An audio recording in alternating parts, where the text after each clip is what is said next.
So much has happened over the last few days. I know you were here last week on Monday, and so many things were happening. That was before the impeachment. And I want to gauge your feeling about this process and what you witnessed before the Houses of Parliament and where we are right now, Bwana Kisia, in as far as the impeachment is concerned. Well, thank you, Fred. I feel very constrained talking about the impeachment process that we've been taken through for the last few weeks, because as a nation we have more important things to discuss than discussing the impeachment motion of one individual. But well, here we are. Probably take a few minutes and again look into this matter. I once again would say that I don't believe that the impeachment process was actually fair, whether it met the standards or not, but we are now past that matter, because the matters are now before the courts. We saw the kangaroo courts or kangaroo houses, the lower house, that's the National Assembly, you know, debating that thing in record time and impeaching the Deputy President of the Republic of Kenya. It was then forwarded, the impeachment notice was then forwarded to the Senate in the wee hours of the morning. Again there, it was discussed at supersonic speed the following, actually the same morning, because the debate in the National Assembly ended, I think, close to morning, you know, just after midnight.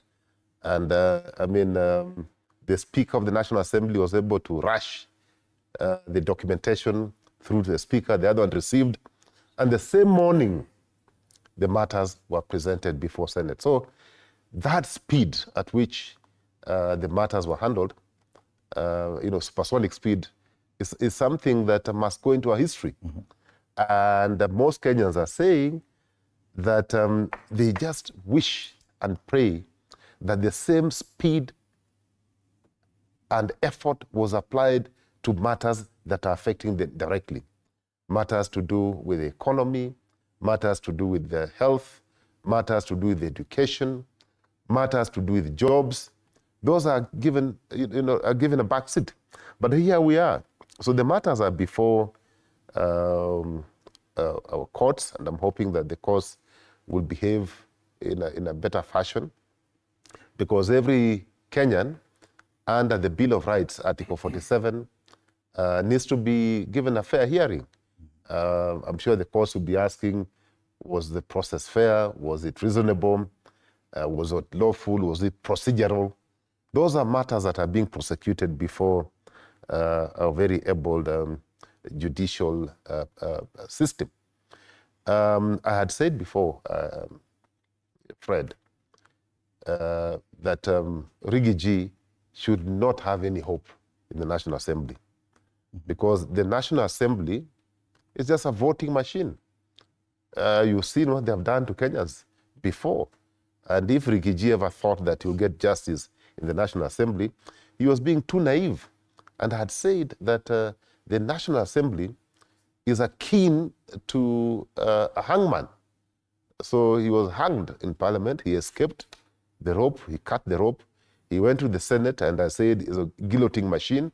Again there, through my advice, I advised him to look for the switch, to switch off the guillotine machine, because they had put him on the, they put him on the electric chair. Senate was the electric chair. So put him there, and I advised him to look for the switch, which he did. He switched off and rushed to the courts where there's a guillotine machine. So, I mean, we're hoping that the courts will be fair, and whatever the outcome, so long as the outcome is fair, then Kenyans will accept and move on. Okay. The problem would come if Kenyans feel aggrieved.